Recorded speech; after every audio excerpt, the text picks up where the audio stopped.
नमस्कार दोस्तों, आप सभी लोगों का मैं Rohit Kumar direct study dot com पे स्वागत करता हूँ। दोस्त, आज के वीडियो में कमाल की होने वाली है क्योंकि आज हम करने जा रहे हैं कंप्लीट एमसीक्यूज परमाणु तथा अणु का। जी हाँ, तकरीबन 100 क्वेश्चन अभी हम लोग करने जा रहे हैं। 100 क्वेश्चन टोटल हम लोग अभी कंप्लीट करेंगे इस चैप्टर का। एक एक क्वेश्चन हम लोग छोड़ेंगे नहीं, सारे क्वेश्चन इस चैप्टर से जितने अभी तक एग्जाम में आए हैं सारे को हम लोग अभी कवर करने जा रहे हैं। आपको कुछ नहीं करना है, शांति से अभी जो जवाब आपको आता होगा पहले आप जवाब देंगे, बाद में जाकर मैं जवाब दिया करूँगा। ठीक है? आप देख रहे हैं दोस्त मिशन सरकारी नौकरी क्रैश कोर्स। इस क्रैश कोर्स के तहत कई सारे सीरीज़ चल रहे हैं। आप चैनल पे जाके देख सकते हैं, बहुत सारे सीरीज़, बहुत सारे अलग-अलग सब्जेक्ट के क्लासेस चल रहे हैं, जो कि आपके सरकारी नौकरी का जो मतलब ये रास्ता है, इसे बहुत ही छोटा कर देगा, बहुत जल्द आपको वहाँ तक पहुँचाएगा। ऐसा मैं क्यों बोल पा रहा हूँ? क्योंकि दोस्त आज मैं बता देना चाहता हूँ, मैं ऑलरेडी गवर्नमेंट जॉब में हूँ। हमारे यहाँ से ढेरों बच्चे गवर्नमेंट जॉब ले चुके हैं। साथ में आज से नहीं 2009 से मैं पढ़ा रहा हूँ, यानी 15 सालों का एक्सपीरियंस लेकर हूँ दोस्त इस फील्ड में। तो विश्वास आप आसानी से कर सकते हैं और सही से तैयारी कर सकते हैं। तो चलिए आज का सेशन स्टार्ट करते हैं। ध्यान दीजिए ज़रा, चैप्टर का नाम है परमाणु तथा अणु। इंग्लिश में कहेंगे एटम्स एंड मॉलिक्यूल्स। इसी का आज पूरा का पूरा हम लोग एमसीक्यूज करने वाले हैं। जो लोग थ्योरी पढ़े हुए हैं उनको बहुत अच्छा लगेगा, जो थ्योरी नहीं पढ़े उनको थोड़ा सा दिक्कत हो सकता है। जो लोग थ्योरी नहीं पढ़े बता देते हैं, इसी चैनल पर जाकर आप देख सकते हैं, प्लेलिस्ट बना हुआ है स्पेशल साइंस के नाम से, कंप्लीट साइंस क्रैश कोर्स। उसमें आप दो इससे पहले थ्योरी आया था इसी चैप्टर का, उस थ्योरी को आप देख लेंगे। उसके बाद अगर एमसीक्यूज करेंगे दोस्तों, आपको बहुत मज़ा आने वाला है, बहुत जल्दी समझ में आएगा, मतलब आप खुद ही सारा जवाब देते जाएंगे। तो आप उस वीडियो को पहले देख ले, फिर जाके इस वीडियो को देखें तो अच्छा रहेगा। अन्यथा अगर पहले से कहीं भी पढ़ रखे हैं आप अच्छे से चैप्टर को, तो आइए इसे शुरुआत करते हैं मेरे साथ।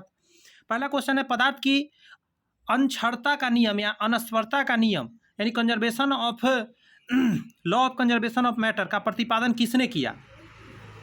तो आपने याद होगा, आपको लवबाजे ने किया था। किसने किया था? लवबाजे साहब ने किया था। नेक्स्ट क्वेश्चन है कि द्रव्यमान संरक्षण का नियम किसने प्रतिपादित किया था? द्रव्यमान संरक्षण का नियम किसने प्रतिपादित किया था? तो आप आंसर देंगे कि सर लवबाजे ने किया था। कहेंगे ये क्या हुआ बात? तो पदार्थ की अनस्वरता का नियम या द्रव्यमान संरक्षण का नियम, दोनों एक ही चीज़ है, ध्यान रखिएगा, दोनों ने लवबाजे ने किया था। इसको इंग्लिश में लेवोजियर भी लिखा रहता है लवबाजे को। नेक्स्ट क्वेश्चन है कि कार्बन मोनोऑक्साइड के सभी नमूनों में कार्बन तथा ऑक्सीजन के द्रव्यमानों का अनुपात हमेशा 3:4 रहता है। यह किस नियम को पुष्टि करता है? सोच के देखिए। तो यह स्थिर अनुपात का नियम पुष्टि करता है कि हमेशा यही अनुपात में ये मिलेंगे, तब जाके कार्बन मोनोऑक्साइड बनेंगे। नेक्स्ट क्वेश्चन कह रहा है कि निम्नलिखित में कौन सा विकल्प सही सुमेलित नहीं है? इसमें से एक गलत है, बताना है आपको। तो मैं गलत वाला को काट दे रहा हूँ, सही वाला आप पकड़ लीजिए जरा। ये गलत है, ये सही है। व्युत्क्रम अनुपात का नियम रीचर ने दिया, स्थिर अनुपात का नियम प्राउस्ट ने दिया, द्रव्यमान संरक्षण का नियम लेवोजिए या लवबाजे जो भी कहिए उन्होंने दिया था। ये तो न्यूमेरिकल्स है, आप खुद बनाएंगे, थ्योरी क्लास देखेंगे और इस न्यूमेरिकल को बनाएंगे। वैसे मैं आंसर इसका बता देता हूँ, 5 का आंसर जो आएगा वो आएगा 4.3 ग्राम।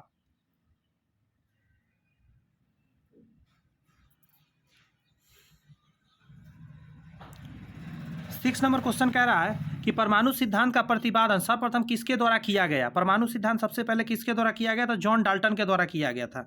जी हाँ, जॉन डाल्टन साहब ही थे जिन्होंने परमाणु सिद्धांत सबसे पहले दिया था। नेक्स्ट क्वेश्चन आपके सामने है, बेहतरीन सा क्वेश्चन है कि डाल्टन के परमाणु सिद्धांत के अनुसार कौन सा सबसे छोटा कण स्वतंत्र रूप में रह सकता है? तो परमाणु रह सकता है, ऐसा इन्होंने कहा था। नेक्स्ट कहता है परमाणु अभाज्य है, मतलब तोड़ा नहीं जा सकता। यह निम्नलिखित में किसके प्रतिपादित किया था? तो ये डाल्टन साहब ने ही कहा था सबसे पहले कि परमाणु को तोड़ना संभव नहीं है, जो कि बाद में इनका परमाणु सिद्धांत गलत साबित हो गया था। नेक्स्ट क्वेश्चन कह रहा है कि डाल्टन के परमाणु सिद्धांत के द्वारा रासायनिक संयोग के नियम की व्याख्या की जा सकती है? पहला ऑप्शन है रासायनिक संयोग के नियमों की व्याख्या नहीं की जा सकती है। गेल लुसेक के गैसीय नियमों को समझाया जा सकता है, इनमें से सभी हो सकता है। तो 9 का पहला हो जाएगा, ठीक है। 9 का क्या कहिएगा? डाल्टन के परमाणु सिद्धांत के अनुसार रासायनिक संयोग के नियम की व्याख्या की जा सकती है। निम्नलिखित में से कौन सा एक सही नहीं है? आपको ध्यान रखिएगा, नहीं पर गलत आपको पहचानना है। तो मैं गलत बता दे रहा हूँ, सही आप पढ़ लीजिए। लास्ट वाला गलत है, मैं इसको काट दे रहा हूँ, सही आप पढ़ लीजिए जरा। ये सब सही है। करा किसी तत्व के सभी परमाणु समान होते हैं, तो यह सही है। किसी तत्व के परमाणु विभिन्न आकार, द्रव्यमान एवं रासायनिक गुण वाले होते हैं, भी सही बात है। रासायनिक सहयोग में विभिन्न तत्वों के परमाणु परस्पर संयोग के यौगिक बनाते हैं, ये भी सही बात है। क्वेश्चन को पढ़िए। डाल्टन के परमाणु सिद्धांत की कौन सा अवधारणा द्रव्यमान संरक्षण के नियम की व्याख्या करता है? द्रव्यमान संरक्षण के नियम का व्याख्या कौन करता है? 4 ऑप्शन दिए गए हैं, पढ़िए और जवाब दीजिए जरा। तो आंसर बी हो जाएगा। परमाणु को ना तो बनाया जा सकता है ना ही नष्ट किया जाता है। यही तो बताता है ना कि संरक्षित है, कि ना उसको तोड़ेंगे ना बनाएंगे। तत्व का सबसे छोटा कण जो रासायनिक अभिक्रिया में भाग लेते हैं उसे क्या कहा जाता है? तो आप जवाब देंगे परमाणु कहा जाता है। निम्नलिखित कथनों पर विचार कीजिए। किसी तत्व के सभी परमाणु एक समान होते हैं किंतु वे अन्य तत्व के परमाणु से भिन्न होते हैं, यह सही बात है। पहला तो सही है। तत्व का प्रत्येक परमाणु तत्व के सभी गुणों को प्रदर्शित करता है, यह भी सही, यानी 1 और 2 दोनों सही है। परमाणु का औसत आकार होता है, याद होगा 10 के पावर -15 मीटर बताए थे पिछली वीडियो में, आपको याद होगा। तो आप कहेंगे जी सर आपने ऐसा बताया था।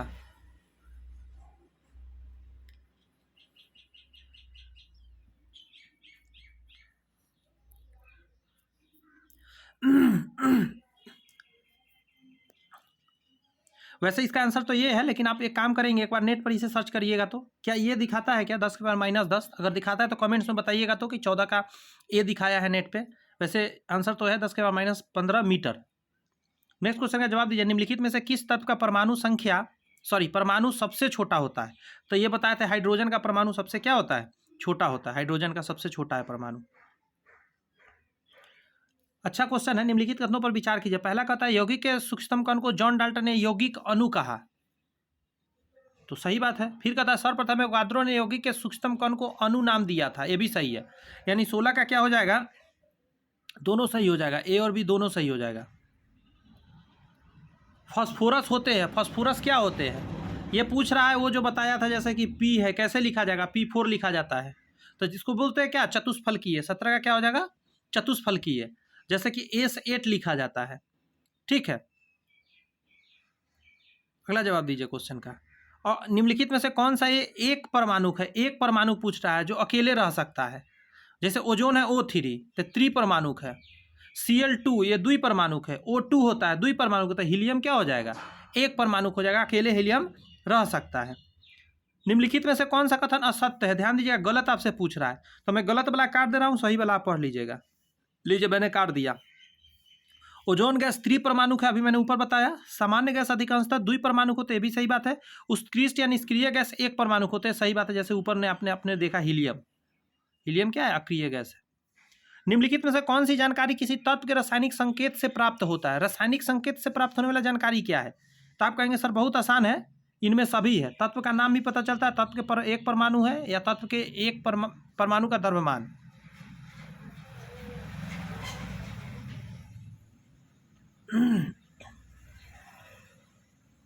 ये क्वेश्चन का जवाब दे हुआ लोगन। पदार्थ का सूक्ष्मतम कण जो मुक्त अवस्था में नहीं रहता एवं रासायनिक अभिक्रिया में भाग लेता है, परमाणु है, सही बात। पदार्थ का सूक्ष्मतम कण जो मुक्त अवस्था में रहता है, अणु है, इधर सही है, दोनों सही है। इस बार भी सी हो जाएगा, दोनों सही।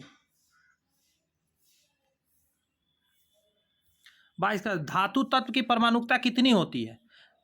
देखिए धातु तत्व की परमाणुकता कितनी होती है, तो 22 का जब जवाब देंगे आप तो आप कहेंगे 1 होता है।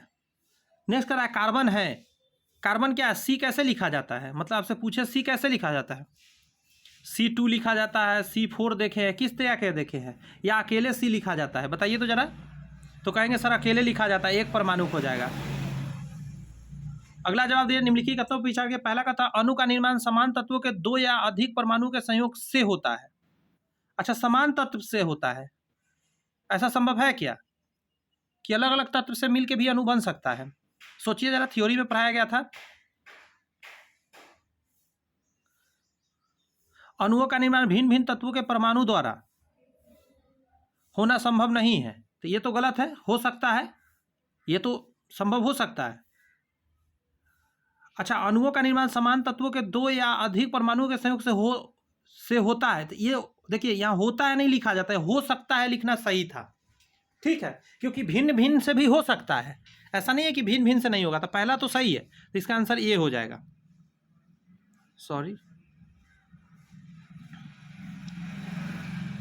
रउआ लोगन जरा ध्यान दी, हाई क्वेश्चन पे जवाब दी। 25 के का आंसर हुई।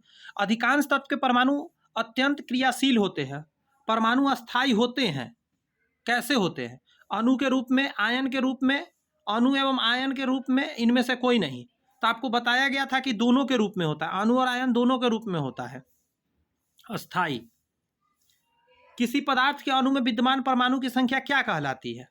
अच्छा, अणु में परमाणु का संख्या क्या कहलाता है? परमाणुकता उसको कहते हैं। क्या कहते हैं?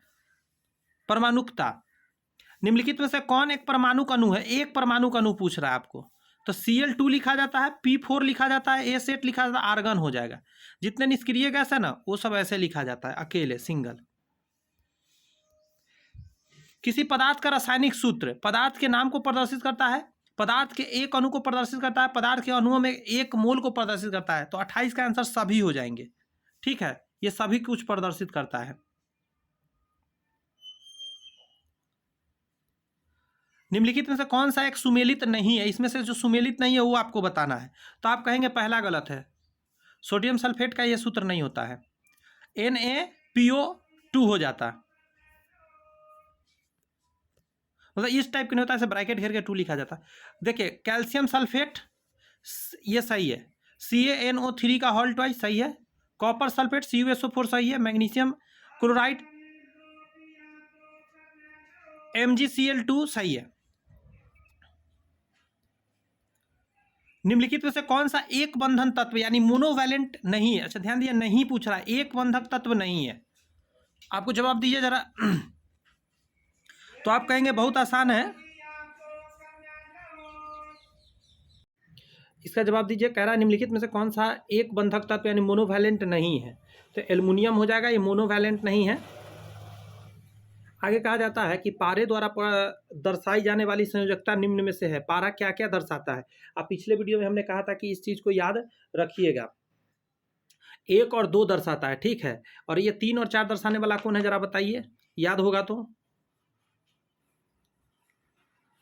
इसका जवाब दीजिए। कह रहा है कि बाइकार्बोनेट आयन का सूत्र है, बाइकार्बोनेट का आपसे पूछ रहा है, बाइकार्बोनेट का ध्यान रख के पूछिएगा। तो देखिए, बाइकार्बोनेट का ये दोनों तो है नहीं, ये दोनों को मैं काट दिया, इन दोनों में से बताना है आपको। सर पे देखिएगा, सर पे यहाँ पे 2 गो है, यहाँ पे 1 गो है। अब जवाब दीजिए, तो सिंगल वाला होता है, ध्यान रखिएगा। निम्नलिखित में से कौन सा तत्व परिवर्तनशील संयोजकता प्रदर्शित करता है? मतलब बदल बदल के, लोहा भी, तांबा भी, पारा भी, सभी करता है, सभी परिवर्तनशील होता है। आगे कहता है कि निम्नलिखित कथनों पर विचार कीजिए, कौन कौन सही कौन कौन गलत। कह रहा है कि रासायनिक रूप से बंधित 2 या 2 से अधिक परमाणु का एक विद्युत उदासीन समूह अणु कहलाता है। अच्छा, किसी तत्व के सभी अणु सदृश परमाणु के बने होते हैं। अच्छा, किसी यौगिक के अणु में विभिन्न तत्वों के 2 या अधिक परमाणु रहते हैं। 34 का जवाब दीजिए। इसका सभी सही हो जाएगा दोस्त।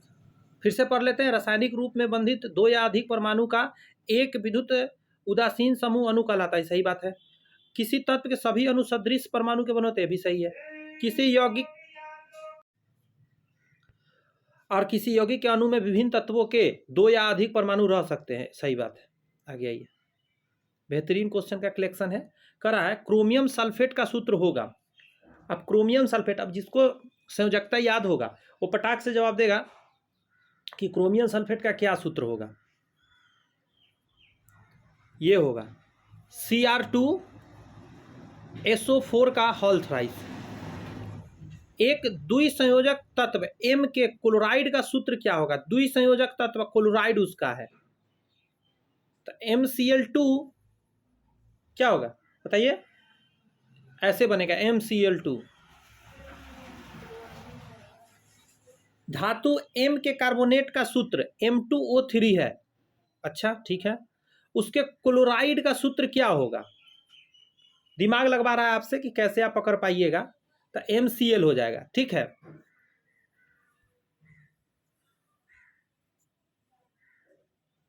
इस क्वेश्चन को जवाब दीजिए। एक तत्व Y की संयोजकता 4 है, ठीक है, इसके ऑक्साइड का सूत्र क्या होगा? संयोजकता अगर 4 है तो क्या होगा कहिएगा? YO2 हो जाएगा, YO2।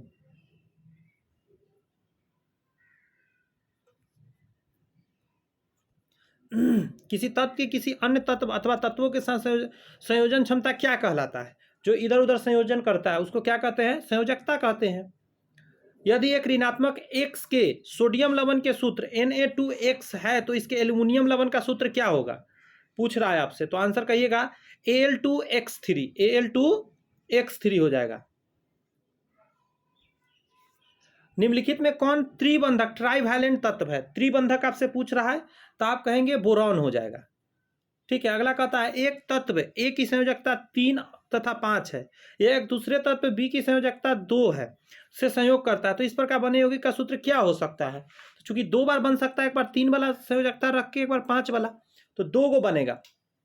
तो 42 का आंसर आप कहेंगे कि 42 का आंसर हो जाएगा सर पहला ही हो जाएगा A2B3। ठीक है, इसके साथ लेगा और B ले लेगा 3 को, फिर एक बार ये लेगा और फिर B ले लेगा एक बार 5 को, तो ये हो जाएगा। तो एक्सचेंज होते हैं, ये पता होना चाहिए संयोजकता। इसका उस पर जाता है, उसका इस पर आता है।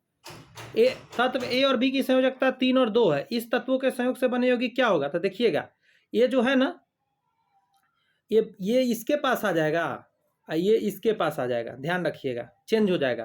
तो A2B3 वाला सही होगा, यानी पहला सही हो जाएगा। 44 का जवाब दीजिए। किसी तत्व के परमाणु का द्रव्यमान C12 के परमाणु द्रव्यमान के 12वें भाग का 16 गुना है, तो उस तत्व का AMU में कितना द्रव्यमान होगा? सोचिए जरा, 16 गुना कहा है, तो हमने इस चीज का चर्चा किया था, तो 16 AMU हो जाएगा। जितना गुना उतना AMU लिख देते हैं, एटॉमिक मास यूनिट, ये भी याद रखिएगा इसका फुल फॉर्म। नाइट्रोजन का एक परमाणु C12 के एक परमाणु के द्रव्यमान के 12वें भाग से कितना गुना भारी है? नाइट्रोजन का पूछ रहा है कितना गुना भारी है, तो आप कहेंगे 14 गुना भारी है। परमाणु द्रव्यमान इकाई, एटॉमिक मास यूनिट और AMU किसके तुल्य है? तो कार्बन 12 के परमाणु द्रव्यमान के 12वें भाग के बराबर है, पहला आंसर हो जाएगा, पहला ये वाला। कह रहा है कि 1 MU बराबर होता है, तो याद होगा ऐसा कुछ बताया गया था 1.66, एक सेकेंड, नहीं सही है, 1.66 इंटू 10⁻⁻24 ग्राम हो जाएगा 1 MU के बराबर। मैग्नीशियम का क्वेश्चन कह रहा है मैग्नीशियम का परमाणु द्रव्यमान 24 AMU है, तो इस मैग्नीशियम का ग्राम में क्या हो जाएगा?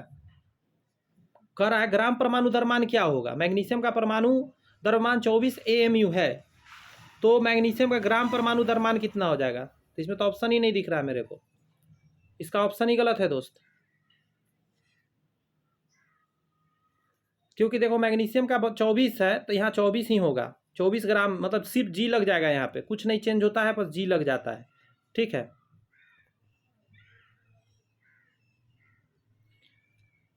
पर विचार कीजिए सही गलत। एक तत्व के सभी परमाणु का द्रव्यमान एक समान होते हैं, एक तत्व के सभी परमाणु का द्रव्यमान एक समान होते हैं। सोचिए जरा, भिन्न भिन्न तत्व के परमाणु का द्रव्यमान एक समान ही होते हैं। अच्छा, एक क्वेश्चन लिखने में थोड़ा सा लग रहा है इधर उधर हुआ है, ही तो नहीं लगना चाहिए था, ये सही है, पहला सही है, हो सकते हैं कहता तो सही हो जाता। और एक क्वेश्चन फिर आ गया है, इसमें परसेंटेज निकालना है, ऑक्सीजन और बोरॉन के यौगिक के इतना ग्राम, ठीक है, 0.24 ग्राम नमूने के विश्लेषण से बोरॉन के इतना ग्राम और ऑक्सीजन के इतना ग्राम पाए गए, यौगिक में बोरॉन तथा ऑक्सीजन का प्रतिशत मात्रा कितना है? तो प्रतिशत निकालने का तरीका क्या है, ध्यान रखिएगा।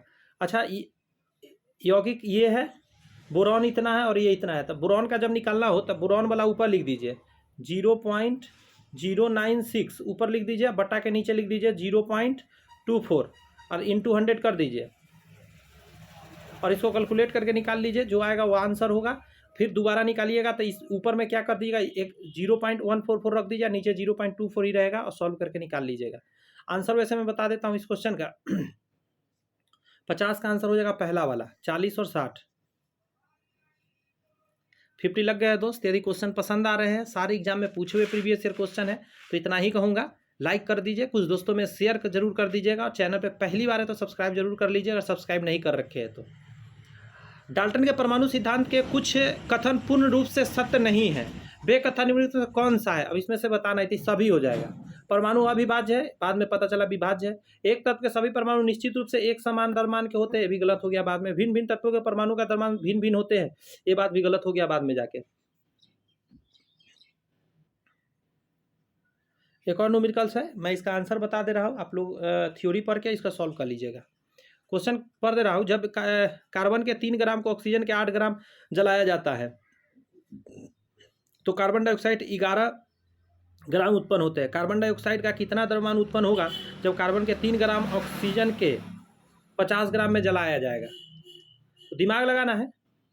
देखिए वो तो जोड़ के निकलता है ना, ऑक्सीजन का जितना होगा और कार्बन का जितना होगा उसको ऐड कर दीजिए। तो 50 और 3, एक से रुक जाइए। कार्बन के 3 ग्राम ऑक्सीजन के 8 ग्राम में जलाया जाता है तो कार्बन डाइऑक्साइड गैस 11 ग्राम उत्पन्न होते हैं।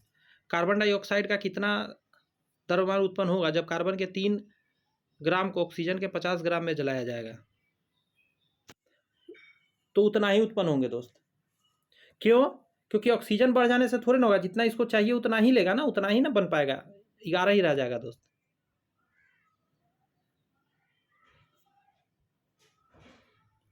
कैल्शियम कार्बोनेट का आणविक द्रव्यमान कितना होता है? कैल्शियम कार्बोनेट का आणविक द्रव्यमान पूछ रहा है, तो ये तो सॉल्व करके निकालना है। CaCO3 का मैं बता दे रहा हूँ, 53 का आंसर हो जाएगा दोस्त, 100 AMU आएगा। जल का ग्राम आणविक द्रव्यमान उसी तरह पूछ रहा है, तो जल का जितना आएगा AMU, ग्राम में भी बता सकते हैं। अच्छा ग्राम में पूछ रहा है तो ग्राम में बताना होगा, इन दोनों में से कोई आंसर हो जाएगा। तो 54 का आंसर क्या हो जाएगा? 18 ग्राम हो जाएगा। ये सब निकालना पड़ेगा दोस्त, थ्योरी क्लास में बताए थे कैसे निकालना है। 55 का आंसर हो जाएगा 98 AMU। द्रव्यमान के अनुसार अगला क्वेश्चन बढ़िया है, पढ़िए जरा। द्रव्यमान के अनुसार हाइड्रोजन और ऑक्सीजन 1:8 के अनुपात में संयुक्त है और जल बनाते हैं। हाइड्रोजन गैस के 3 ग्राम के साथ पूर्ण रूप से क्रिया करने के लिए ऑक्सीजन गैस का कितना द्रव्यमान आवश्यकता होगा? सोचिए जरा। 56 का आंसर आप कहेंगे 24 ग्राम। आंसर क्या हो जाएगा? 24 ग्राम पहला वाला। सोडियम तत्व का लैटिन नाम क्या है? Na होता है तो नेट्रियम आंसर हो जाएगा।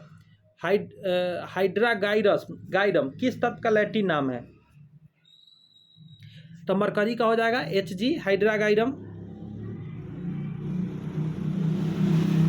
नेक्स्ट करा, कैल्शियम कार्बोनेट के 10 ग्राम चूर्ण के अपघटित होकर 5.6 ग्राम कैल्शियम ऑक्साइड बनते हैं। शेष कार्बन डाइऑक्साइड गैस मुक्त होते हैं। मुक्त हुए कार्बन डाइऑक्साइड का द्रव्यमान कितना होगा? तो 59 का जवाब आप क्या दीजिएगा बताइए? तो आप कहेंगे सर 4.4 ग्राम हो जाएगा। मैंने पिछली बार भी बोला था कि इस टाइप के एक आध क्वेश्चन पूछ देते एग्जाम में, पूछ ही दिया। देखिए डाल्टन के तत्व के प्रतीक चिन्हों में हाइड्रोजन का प्रतीक क्या था? हाइड्रोजन कैसे लिखा गया था, याद है क्या कुछ? 60 का बताइए। गोल के अंदर एक बिंदु था, ये प्लस वाला चिन्ह किस तत्व का था, याद है क्या? तो कहेंगे बहुत आसान था सर, 61 का था, सल्फर का ये था। नेक्स्ट एक और न्यूमेरिकल है, इसका आंसर बी हो जाएगा। ठीक है, ध्यान रखिएगा, बना लीजिएगा इसको थ्योरी पढ़ के। कह रहा है कि किसी अणु में उपस्थित परमाणुओं के संगठन को व्यक्त किया जा सकता है। किसी अणु में उपस्थित परमाणु के संगठन को व्यक्त किया जा सकता है। कैसे व्यक्त करेंगे? तो बहुत आसान है, रासायनिक सूत्र के द्वारा व्यक्त करेंगे। कह रहा है कि यदि भिन्न स्रोतों से लिए गए शुद्ध जल के 100 ग्राम को विद्युत प्रवाहित करने पर अपघटित किया जाता है। सदैव हाइड्रोजन 11 ग्राम आएगा, एकदम सही बात है, और ऑक्सीजन 89 ग्राम प्राप्त होते हैं। इस द्वारा रासायनिक नियम प्रदर्शित होता है। कौन सा नियम प्रदर्शित होता है? तो आप कहेंगे ये निश्चित अनुपात का नियम प्रदर्शित होता है कि हमेशा यही अनुपात में मिला हुआ रहेगा, चाहे कहीं से पानी लीजिए। किस प्राचीन भारतीय दार्शनिक ने सुझाव दिया कि संपूर्ण द्रव्य बहुत ही छोटे कणों से संगठित होते हैं? महर्षि कणाद, पहला ही आंसर हो जाएगा। कैल्शियम का परमाणु द्रव्यमान 40 AMU है। कैल्शियम के 5 ग्राम में कितने मोल होंगे? 5 ग्राम में मोल पूछ रहा है, तो 66 का आंसर क्या कह दीजिएगा आप? 0.125 मोल होंगे। एल्यूमिनियम परमाणु के मोल का द्रव्यमान कितना होगा? एल्युमिनियम का 27 AMU दिया गया है, तो 67 का आंसर कहेंगे आप 108 ग्राम होगा। उसी तरह का सोडियम का परमाणु द्रव्यमान 23 AMU है, 0.75 ग्राम सोडियम के मोलों की संख्या कितनी होगी, तो 68 का ए हो जाएगा 0.25। कैसे निकल रहा है, हम पहले कॉन्सेप्ट पढ़ा चुके हैं थ्योरी में, तो आपको थ्योरी जाकर देखना पड़ेगा, यहाँ संभव नहीं है। यदि कार्बन परमाणु के 1 मोल का भार 12 ग्राम है, कार्बन के 1 परमाणु का ग्रामों में द्रव्यमान क्या होगा, 69 का आप जवाब देंगे सर, ये हो जाएगा 1.99 इंटू 10⁻⁻23 ग्राम। एक गलत है, जो सही सुमिलित नहीं है उसको चुनना है, तो गलत को मैं काट दे रहा हूँ, सही आप जान जाइए। तो ये काट, 1 मिनट, मैं इसे काट दे रहा हूँ, ये गलत है, ये सही है। 4 मोल पारा बराबर 800 ग्राम होता है, 2 मोल क्लोरीन बराबर 71, इस तरीका के 1 मोल सोडियम बराबर 23 ग्राम। उसी तरह क्वेश्चन देख रहे हैं कितना न्यूमेरिकल है, 2.8 ग्राम भार के आयरन के टुकड़ों में आयरन परमाणु की संख्या कितनी होगी, 71 का जवाब दीजिएगा सर, 3.011 इंटू 10⁻22 होगा। आंसर इस सबका बता दे रहा हूँ। 72 का आंसर हो जाएगा N/2, 73 का आंसर हो जाएगा बी 2 मोल, 74 का आंसर हो जाएगा सी 3.01 गुणे 10⁻23। उसी तरह 75 का आंसर हो जाएगा 6.02 इंटू 10⁻23 सी परमाणु। 76 का आंसर आप कहेंगे बी हो जाएगा 22.4 ग्राम, इसमें से कोई नहीं होंगे। 77 का, 78 का हो जाएगा आपका आंसर ऑक्सीजन।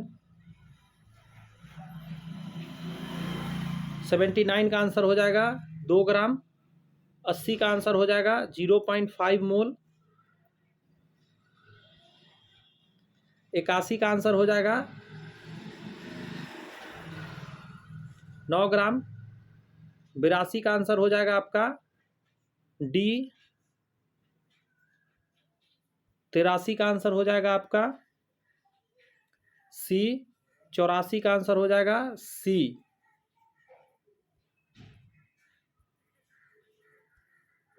85 का आंसर ए हो जाएगा। 86 का इनमें से कोई नहीं आंसर है। 87 का दोस्त बी हो जाएगा आपका। 87 का क्या हो जाएगा,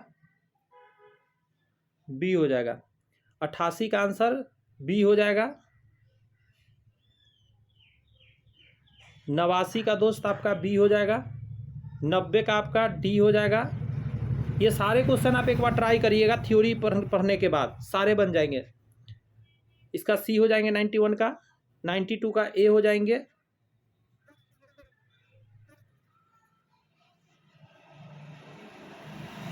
93 के बी हो जाएंगे। 94 के सी हो जाएंगे।